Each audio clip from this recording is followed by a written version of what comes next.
Hello, আসসালামু ভাই আলাইকুম। জি জি। কি অবস্থা রাতে হ্যাঁ, দিবেন কবে? আমি তো এখন ফাইল পাঠাচ্ছি মাননীয় প্রধানমন্ত্রীর অনুমতির জন্য। আসলেই তারপরে তারপরেই হবে আর কি।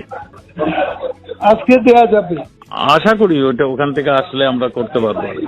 এখন উনি কখন আচ্ছা, সাইন করে আমরা একটা পাঠাবেন? র্যালি করতে চাইছিলাম, এটা আচ্ছা, কাল না করে শুক্রবারে করবো না। করেন করেন করেন। এটা এটা আচ্ছা, ঠিক আছে। ঢাকার বাইরেটা কালকে, আচ্ছা, ঠিক কিন্তু আছে। ঢাকা এখনো আমরা হ্যাঁ বৃহস্পতিবারটা করতে চাই না, কারণ যানজট পরিস্থিতি জি আর জি, এই বিরাট ঘটনাটা যানজট হওয়ার হয়ে যাবে। পর বিভিন্ন স্পটে লোকজন রাখতো। জি জি আচ্ছা, আরেকটা বিষয়, জি। হারুন বেদি সরাই দিচ্ছেন। উনি তো খুব অ্যাডামেন্ট, আমরা সরাই নেই।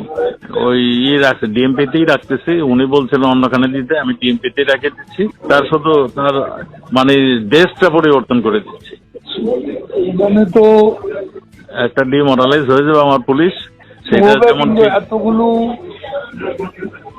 এই যে আমাদের একটু পানি আসছে তো কিছু অ্যারেস্ট করার পর, রাইট। সেটা তো এটা আপনি একটু বলেন। আমি তো বলতে বলতে আমি টায়ার্ড হয়ে গেছি। আপনি একটু না বললে আমি আর সাহস একটু পাচ্ছি। ওয়েট করেন।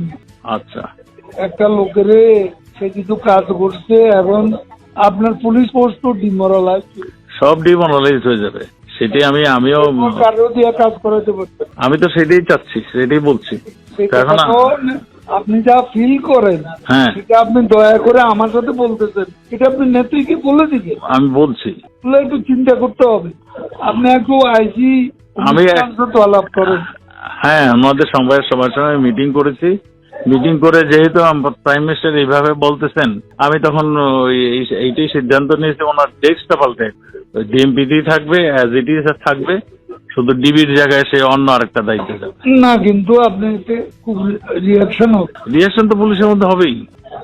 সেটা একটু চিন্তা করার জন্য একটু রিথিং করবেন না? আমাকে তো বলতে আজকে রাতের মধ্যে করে দিবে, আমাকে বলতে দিছে। আজকে না, 7 দিন ধরে আমাকে বলতেছে, 7 দিন ধরে কন্টিনিউয়াসলি। আমি তো এতদিন করি নাই। ঠিক আছে, একটু চিন্তা করুন। আচ্ছা।